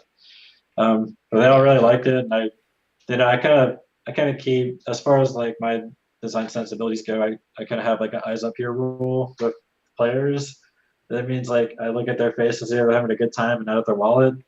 I don't really like looking at analytics, so it's not fun for me to look at just a bunch of charts to see where money is coming from. Maybe this is why my game is failing, but the problem with making any kind of content is you need to make the kind of content you want to make. If it's something you're just doing for statistics or analytics or to fill, a necessity in a market, it's not going to be as good quality. When you're, writing the stories you want to write, when you're, making the music you want to make, when you're making a game that you want to play, that's when the good stuff comes out. Yeah, that's kind of where I drew a pretty hard line on DLC. And because like, I don't like DLC, just kind of shrugged at it. Like, I don't like DLC. I remember back in the day where I buy a game and that was it. So you got the game. You didn't have to pay extra for the real ending. Yeah, but the thing is like fucking But the thing is, like, when developers do things like that, and then there's some people that are used to it, they're like, why isn't this free to play? And they're wanting to have some sort of way to play for free and then unlock stuff. And then I was just kind of like, I don't know. I guess, like, I just had to follow my heart on the thing and just be like, this is how I want the game to be, or how we want the game to be. Nothing wrong with that. No, not at all. So we have over 1,000 hats that we put in the game. Like, we cram tons of like unlockable content in the form of hats, but okay. I mean, it worked for Team Fortress 2. Jeez, I completely got off track. About Michael Kill. I guess I'm living in Hillsborough, and Randy is saying like, "Hey, you got to keep coming to these game developer meetups," and so I did. They're like an hour away from me. So I had to go all the way out to Raleigh from Hillsborough. Yeah. And drive all the way out there. And one night I met Michael Kill, and Michael is, I would say he was wearing a quote unquote Michael Kill outfit, where he had his shirt, like the kind of pocket protector, and his name was spelled like his rapper name. It wasn't. He didn't use his like standard name. And so like he says, I do IT and I rap, and I was like, really? Because, I mean, honestly, Michael Kill doesn't look like a rapper. And I didn't really know the nerdcore scene, actually, because I'm a big indie rock kind of, like, that's the kind of my world of music. So, like, I don't really mess with nerdcore too much before then. So it's almost like they found me because, basically when Michael and I met, after I got home, I messaged Randy immediately, and I said, I'm really curious about your rapper friend, because, like, I just want to know what it's like, because, it's not every day you meet, like, a person like that. and it definitely stoked my curiosity a lot. And so he sent me his Bandcamp. I was like, not only was he a rapper, but he made like 10 records, and they were really good. And I was like kind of blown away. And I joked that we should have a rap song for Battle Sloths, and Randy was like, "Yeah, he'll do that," and he'll get all his like nerdcore friends on it too. And then all of a sudden, we're in the middle of like putting this like posse cut together, and it was a little bit at the dismay of some of my team because I was funneling like Humble Bundle money into this like song, and I was just kind of thinking like, I think it's gonna be worth it for us to do this song, and like I know that this could be money that we could be taking for ourselves, but we need some promotional material, and I think we could have a really fun song. And we were just kind of off to the races with Michael, and I was really demanding actually. I think Michael would agree because like I was like wanting like the biggest song, the biggest nerdcore song ever. I wanted like a 9-minute posse cut. Right. And Michael talked me down to like a 5-minute song with 6 rappers instead of like as many rappers as you could possibly find. So I ended up with Mega Ram, Michael Kill, Sulfur, Jesse Dangerously, Chesky, and Adam Warrock. It might be one of the last Adam Warrock tracks actually because he's retired now. Yeah, he is. So basically Michael and I set up like a G-Doc, and I pumped in as many dumb ideas in there as I could think of. Just be like, look, I'm just gonna throw these in there. You can do what you want with them. And one of them was this chorus ever called, "If you're a 3-toed sloth and you don't give a fuck, put your middle claw up in the air." And Oh my god, I love it. and if you're a 2-toed sloth and you don't give a fuck, wave your claws in the air. I don't know. So like, I think I get that track because it's absolutely worth listening to. I'll get the original one. Wait, there's okay. All right, sorry. No worries. I just wanted to make sure that we had that song in there. So you can post that in chat and play it some other time maybe. Right, so Michael had sent some of these. Oh, hey, we got Papa Schmo in chat. Oh, sorry, he's a friend of mine. Nice. Yeah. So where was I at? Okay, so Michael was making these beats, and the kind of demanding part was that I was rejecting some of the beats, and it kind of got emotional. And because I'm just like some idiot and that's living in the sticks right now, and I'm trying to make this project like come together in a really cool way. And you know, Michael was taking it upon himself to help me out.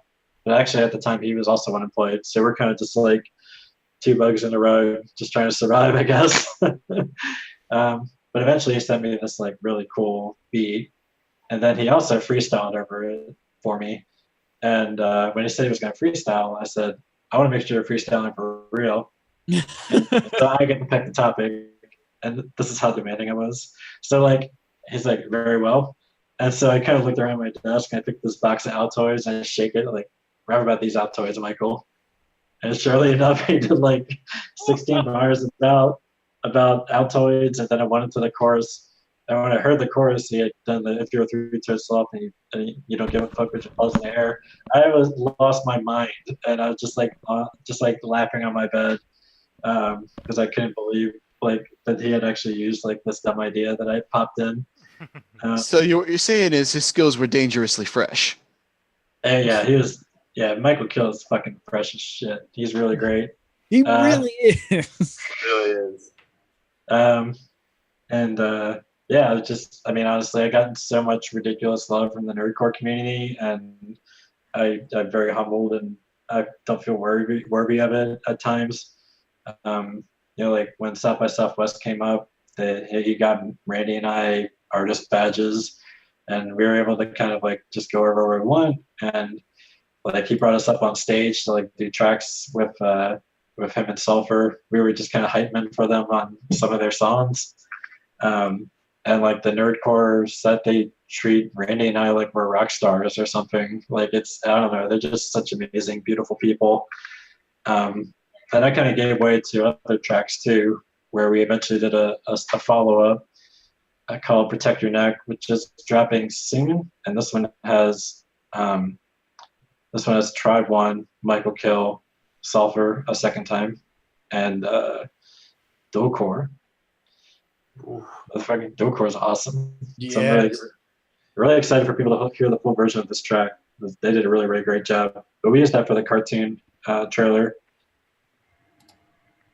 But yeah, this has just been a really like kind of cozy relationship, and lots of love from the Nerdcore set.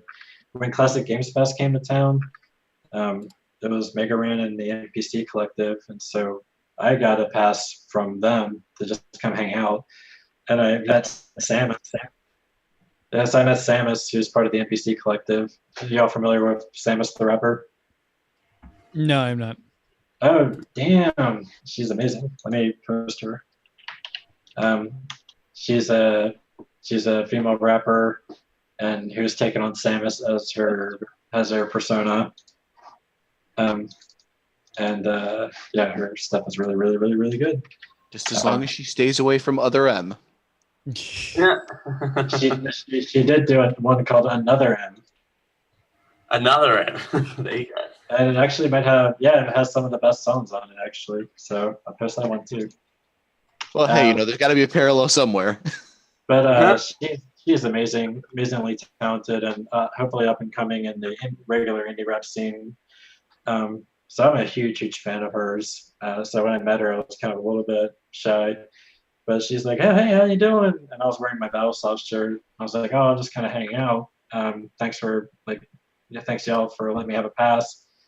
And I was just kind of saying how it's like, it's nice to not be working at a convention for once. And she's like, what are you usually doing? And I was like, well, I'm usually showing Battle Sloths and these things. And she's like, oh, really? You should go get it and set it up at a merch table. And I was like, oh, now I'm working. Damn it, I'm working. But I'll do anything Samus says because she's amazing. Right. So like I went home and grabbed all my gear, and I was like, they set me up right next to all the artists. So I don't know, it was really beautiful.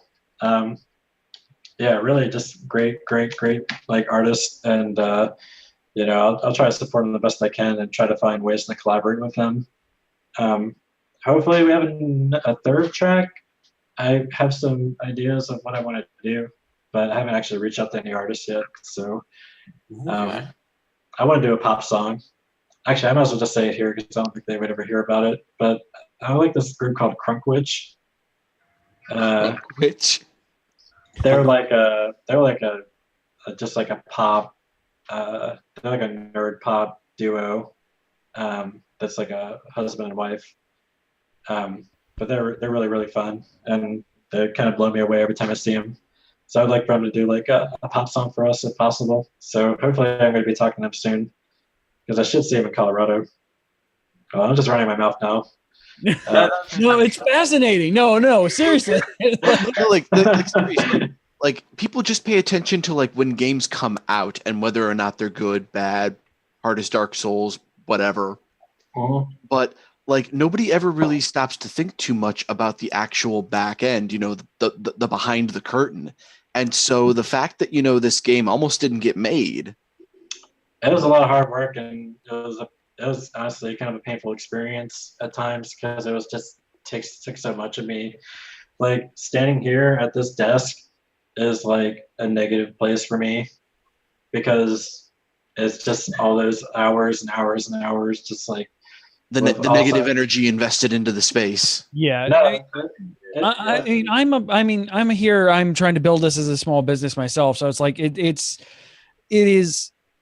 can be heartening and disheartening at the same time, hearing a person going through a very similar situation as to what I go through here on like the game dev space. Like, well, the thing is, like, when I have positive experiences here, like when I'm doing stuff like this, I'm like, oh, right, this is like my battle station, Back into the but groove. there's just so many nights where I was just working here by myself, and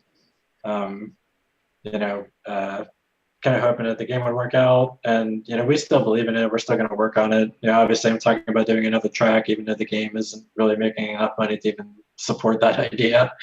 But I still want to do it because I think it'd be fun. And I think that the artists that we were involved with would probably do it.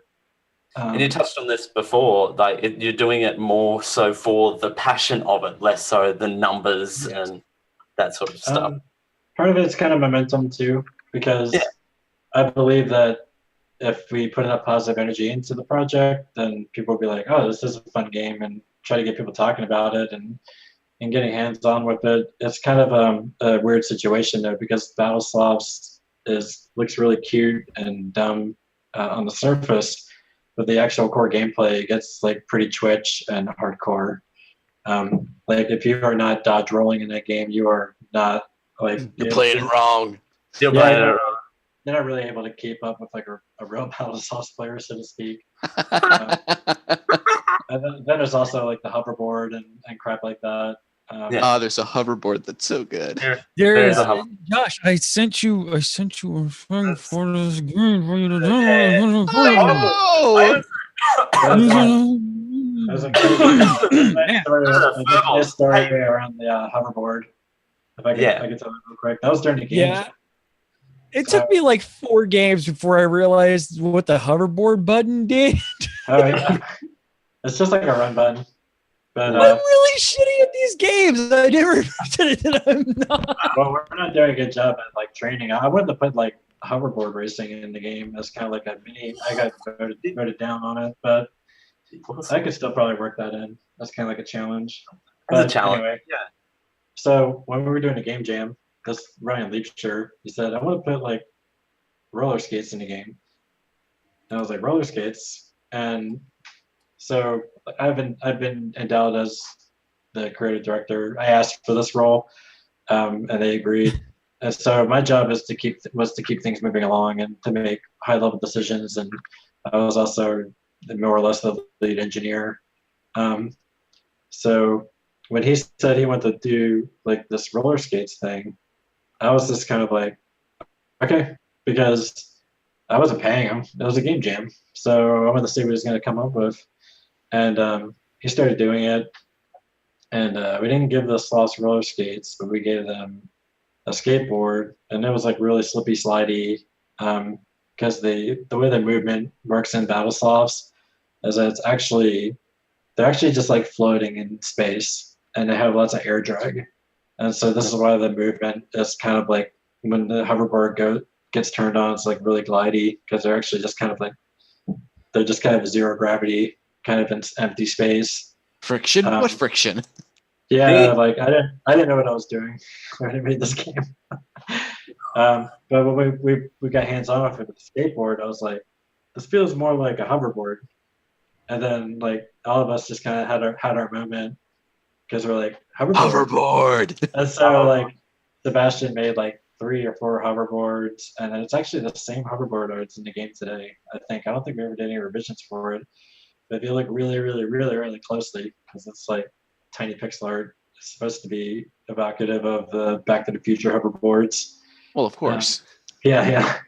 So that was just like a nice story about kind of one of our developers kind of just exploring an idea, and then it just kind of like became evolving. Something really exciting. The other things in the game that were like, I had to kind of fight for to get in like dodge rolls, because I thought it would make the game deeper, and I was right, but it was a risk because you mess with the mojo anytime you add a big feature like that. Yeah. It could mess with the flow of the. Yeah, we also had weapons like the BFSG, which is supposed to be a spoof of the BFG from Doom, which is kind of ironic they ended up working on Doom later. But the BFS, it's the big fucking slow gun.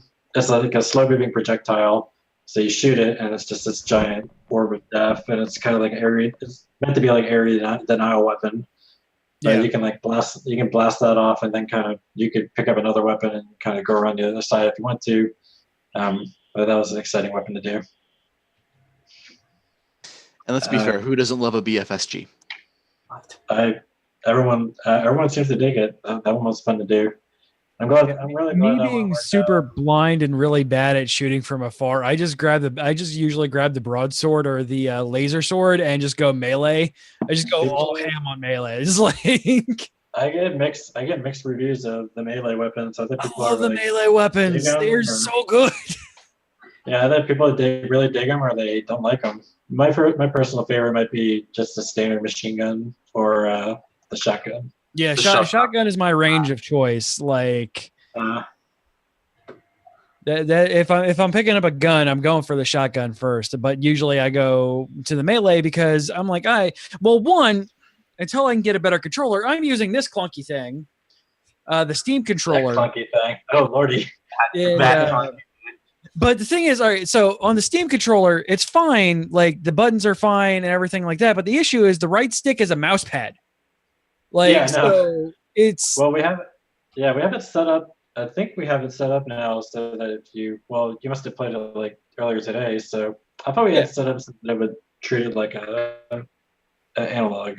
It does. It still treats it like an analog, but no, it's not. It's not the game. It's the controller that the issue is. It's super like slidey and everything like that, and you can't really reduce the latency of it at all to make it actually feel like an analog stick. It still feels like a mouse pad. And You should.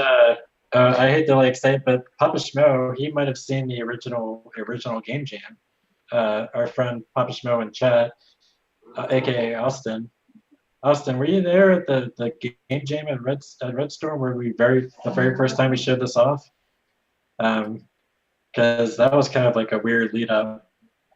And I will tell the story, and then Papa Schmo can just say yes, I guess. I totally did. So, I totally did. There you go. So we didn't tell people what the game was. We kind of tried to shroud it in mystery. Like we weren't like, because that's just a marketing 101. You want to like shroud things in mystery a little bit. And as like the pretend creative director, I exercise that insight.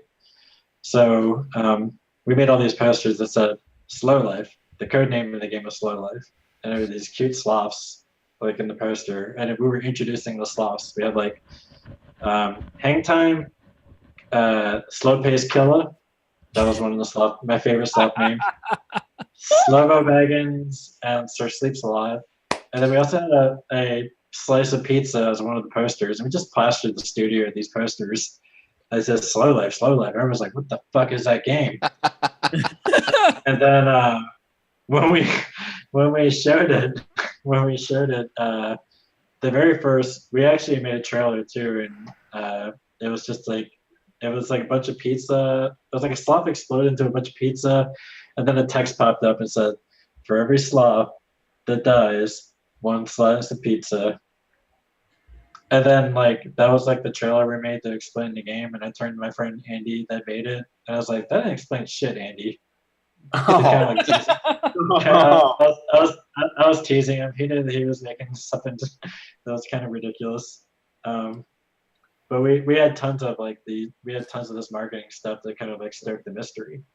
And then that even carried on into the very first showing of the game, because when you booted up Battle Sloths, it would say Slow Life, and a bunch of sloths like sitting peacefully on a hill, and you could pick your hat. And it had like this really peaceful music. I think we had stolen it from Animal Crossing or something like that. We had stolen tons. Like we had stolen. Well, for the purposes of the game jam, we just stole a bunch of like. That's fair. Places. Yeah.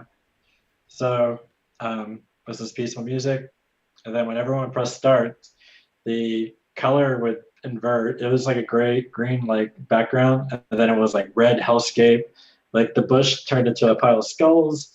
The sloths like had guns appear in their hands, and they're just shooting into the air like crazy people. And then it just said Battle Sloths, and then it goes straight to the game. It was, I don't know, maybe the defining moment of my life was the reaction that we got from people when we did that. That is fantastic. So that was an awesome game jam. We did a really good job.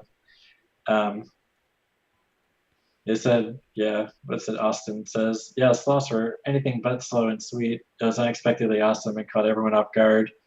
The fact that the game was really good made it an instant hit. You can't understate the hats, though. It's true. I snuck the hats in. I didn't tell my team that the hats were in the game. I woke up at like 5 o'clock in the morning and like made a bunch of programmer art and put the hats in the game. And then when we did our morning play test, I was just like, we got hats now. BT Dubs, hats are in places. Yeah. I did something. But yeah, so our artists replaced all my programmer art with better hats, and that was kind of how that went. Let's see, what else happened in that game jam? That was a really interesting time in my life. It really was. I don't know. What do you guys want to talk about?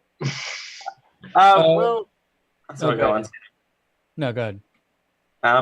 I was more thinking of, so what's going to be next for Battle Sloths? So I want to do a single player update, and I'm a huge fan of Geometry Wars. So I think it's going to be some sort of like score chasing leaderboard sort of situation. And we haven't really. I've been like working on kind of like the backbone of what this feature is going to be. So I think we're not really quite ready to talk about it yet, but it's probably going to be a lot of like we're going to make some small new enemy types. But it's going to be a lot of the same core gameplay. It'll probably be like waves. I don't really know, like, because like I have a day job now, so it's kind of hard to invest a lot of personal time into like a really significant single player update. Like I wanted to do kind of like a dungeon sort of thing. Papa Like Schmo Smash saying TV. horde mode. Horde mode. Yeah, well, that's basically what we're gonna end up doing probably is horde mode, because trying to do something like I wanted to do something like Smash TV, but it's just too much commitment. Smash TV. Yes. I wanted to do like something like that. And it's possible if the game takes off and I can be independent. That could be something that we do. But for now, it's kind of like we're gonna do something a bit within our limits as creators, because it would be a huge commitment to try to do something bigger than horde mode. And I think that I think that we're going to do a third song. I got to figure out like who it's going to be and how much it's going to cost and stuff like that. But I'm going to be talking to some artists over the next few weeks and see if they're up for it. And then finally, I guess the burning question is like, are we going to take this game to Nintendo Switch, Xbox, PlayStation? And I want to do that. I would play the ever living hell out of this game on PS4. By the way, like Switch would be great too. I mean, Switch would be real good. I'm trying to figure out how to do it because, like, I'm just in like a home office. This is where I would be doing it. So we might be able to work out some deals where we can get that going with some co-dev partners, perhaps, but it's kind of really, really early. We don't really know how we're going to do it yet. And then our game also features online play, and like those features take a long time to like get working on, like Sony Online. Yeah. I mean, like if we just took like all the local content and just threw it up on PlayStation, it would probably only take like a month or two. But if we tried to get the online services working too, then that's like, it's just getting through like the certification process alone just takes a long time to do. So it is something that everyone involved with the project wants to see happen. We're just trying to figure out how we're going to do it, because like a timeline and that sort of thing. Well, it's like I don't like rolling in money, By the way, Phillip, after the show, remind me. I have a couple artists that I can introduce you to. Okay, great. That'd be awesome. And yeah, just kind of blast out talking about the game. I don't know. That's the thing. We're trying to get visibility, and we're just too small. And I'm not really like a big like. I think Papa Snow is going crazy. Switch, please, local co-op. Local co-op. There you go. Well, we have local co-op. What is it? Logistics gain in the way of game development. Yeah. Well, like you can play locally against bots. It's just not like it's just not like a really fleshed out experience. You can play with bots, but he's probably won something like I won because I want something like Smash TV or Gauntlet or some sort Yeah. of. Yeah, I mean, couch co-op is so rare these days that Well, our game does couch co-op. We do couch multiplayer. We do online multiplayer. It's all the same experience too. Now, if you have like bad internet, it can be a little choppy. But we also made a few concessions for online play that are pretty interesting. There's games like this aren't online usually because the frame rate and the latency are become a huge issue, and it's kind of interesting how we ended up working around it because so in regular multiplayer or in regular local play, when a bullet hits a sloth, the bullet stops and does like its reaction. And online play, the bullet passes through. It kills the sloth and passes through. So this means that in local games, the first bullet will stop right there. But in online play, the same bullet can kill multiple sloths. And because of this rule, we have a few frames where it can just look weird. And because bullets pass through, it feels, and we also like do all the resolution of death on the client. So if you're doing a dodge roll, if you see yourself, you have to see yourself get hit to die. Yeah. And then we kind of err on the side of the client because, I mean, it's a fast-paced online game. So, like, I guess we just like had to figure out who we want to piss off more because it's just the name of the game with online development. So yeah, it was just kind of one. I mean, it was amazing that we got this working at all, and we were hoping that it was going to help, but we're still like pretty low. We just need to that's what we're trying to get the word out, and do more podcasts like this, and try to get more articles and reviews. And we usually get pretty positive reviews. We got 2 8.5s from news sites, but just it's not really enough to get noticed, or at least convince people to buy the game.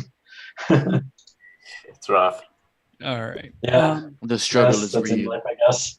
Yeah, it happens.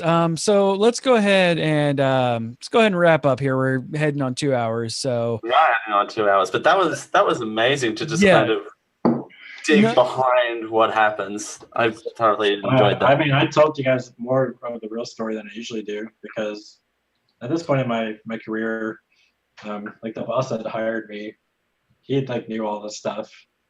So it's like I guess I felt like didn't really have a whole lot left to hide.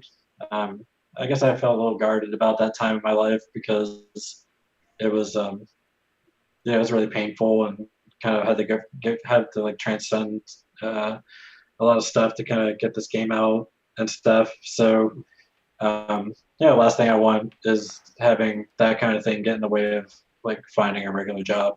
yeah, So this guy knew all that stuff. He had talked to people in North Carolina and knew about that at the time of my life, and he was fine. So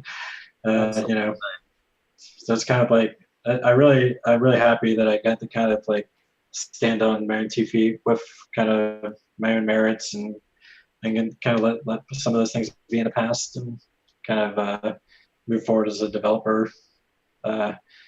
It's actually kind of ironic because when I was making Battle Sloths, it was to save my career, and I guess it accomplished that. It does. Just a little slower than you anticipated. Well, Yeah, it's like after I made it, I lost my job, and then I thought maybe it would make it so I could be an independent developer, but then it ended up getting me a job at another place that takes good care of me. So I'm happy. yeah, that's fair. Yeah. So where can people find you at on the internet? So on Twitter, my name is Invisible Thrill, which is like instead of Phil, I say Thrill, and because our studio is called Invisible Collective, and if you guys are comic book nerds, it's possible you might actually are familiar with the comic that inspires our company's name, called The Invisibles. Grant Morrison's The Invisibles. Oh yeah, yes. So like in the comic book, a lot of the characters wear these white buttons. So the Invisible Collective symbol is a white circle. We kind of stole that, hoping to kind of prime the company. That's kind of weird that I was so inspired by this comic and that I made a game about murder sloths. I was maybe hoping to maybe like create something a bit more. I don't really know what the word is. It's something like less goofy and more serious. Like I don't know. I really don't know what the heck I'm going to do next. I got a few ideas I'm kicking around. Fair enough. But I'm all Battle Sloths for probably the next like 6 to 8 months at least.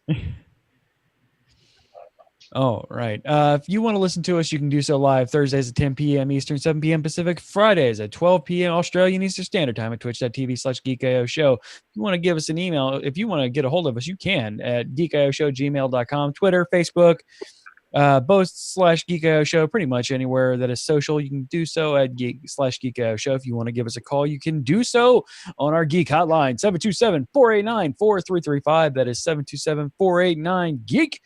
And remember, you can support this stream and everything that we do on the Geek IO network over at patreon.com/geekio. Do it.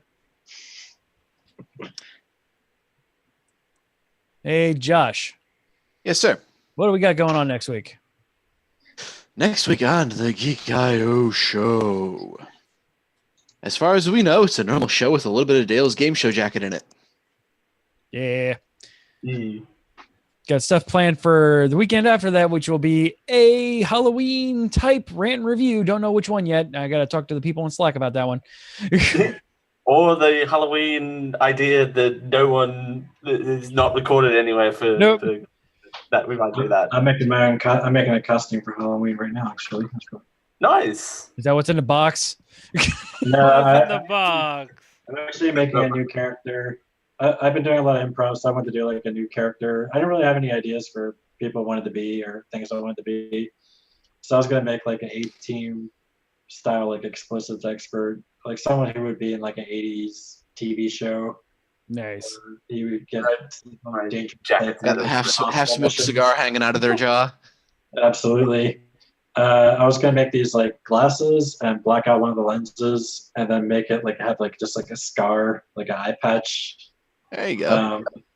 And then I'm gonna have like a little cigarillo and just like a holster with like a pistol, and he's gonna be like the bomb explosives expert.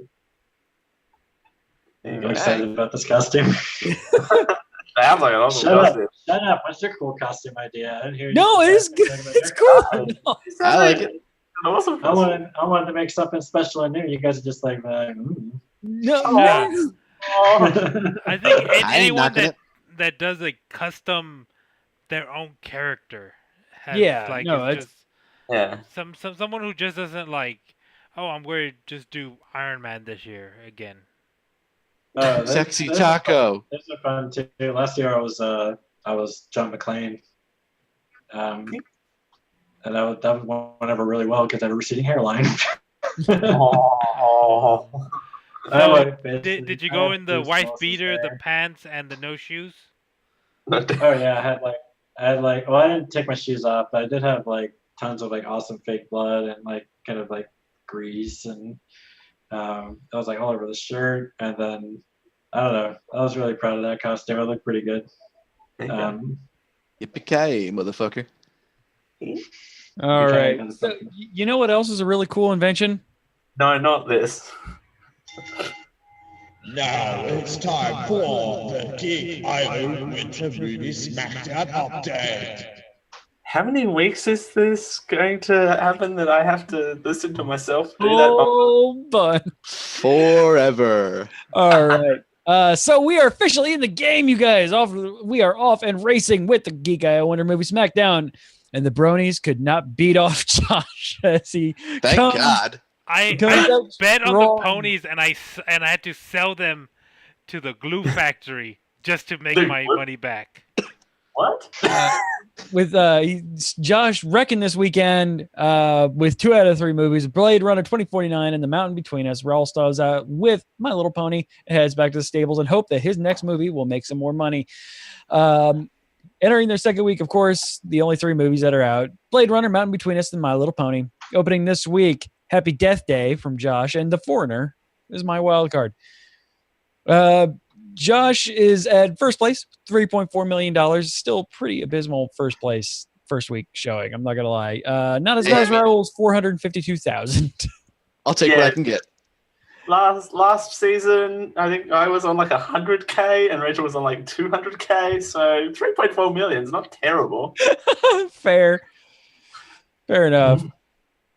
All right, Raul, what's been going on the Geek I Network this last week? Okay, we've had some things going on. CJ got back into, what is it, Neo. For Liquid Handicap, that's on Wednesday nights. We did more Fortnite now with Delbert this time.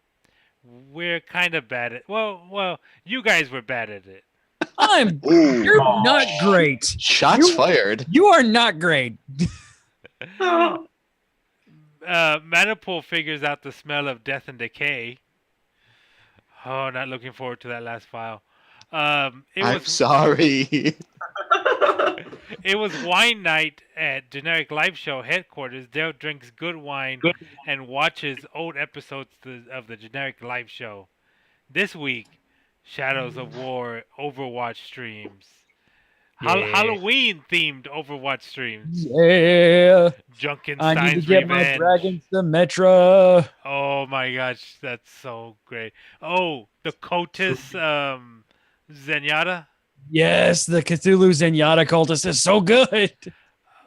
Okay, what do we have here now at the bottom? Yeah, Josh, what do we got for show title candidates? Oh, the show title candidates. Unfortunately, my voice isn't nearly as fantastic for this. But we've only been doing this for 216 episodes. We also have Spider Island. The backcast. There's Spider Island. I don't know where. Back problem was on Spider Island. Texas. Sorry, my cat is being cute again. No blue towels. Cat. Hard liquor will kill him. Glowing pink cheeks. Weird British television. 2,000 pounds of 2,000 pounds. You have to fight the principal. That's not how free samples work. Not really a vegan movie. The first dog you mix. That's kind of a chain there.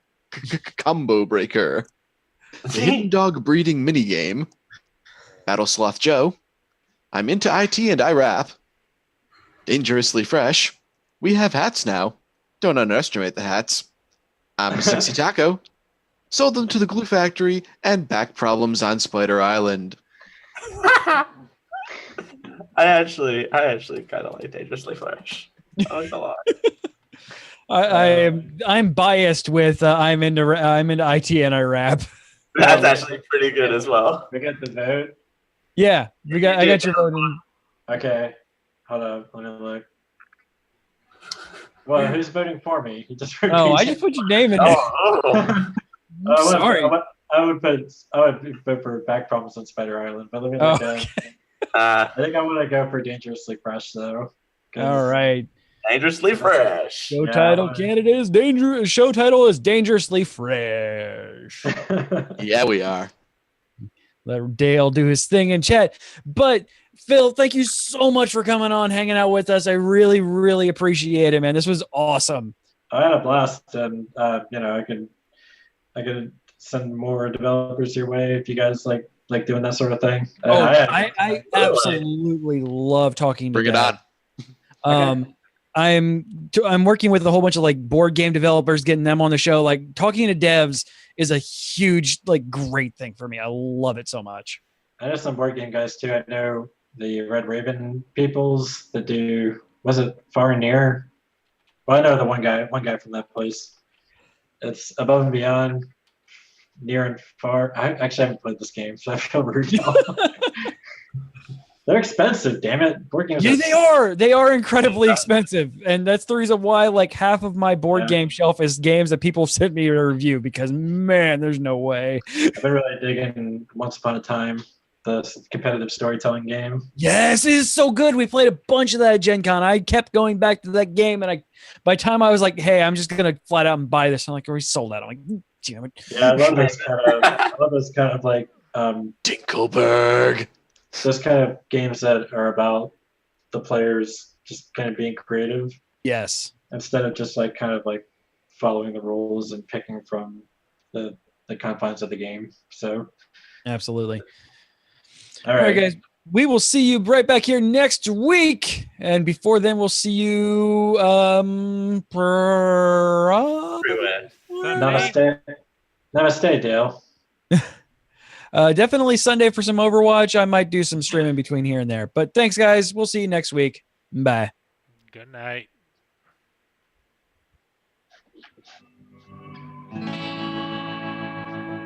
This has been a Geek IO Media Network production. Copyright 2017.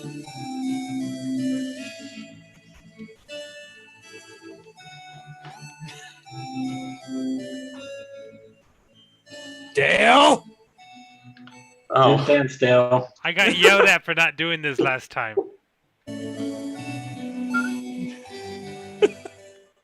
Bye, guys.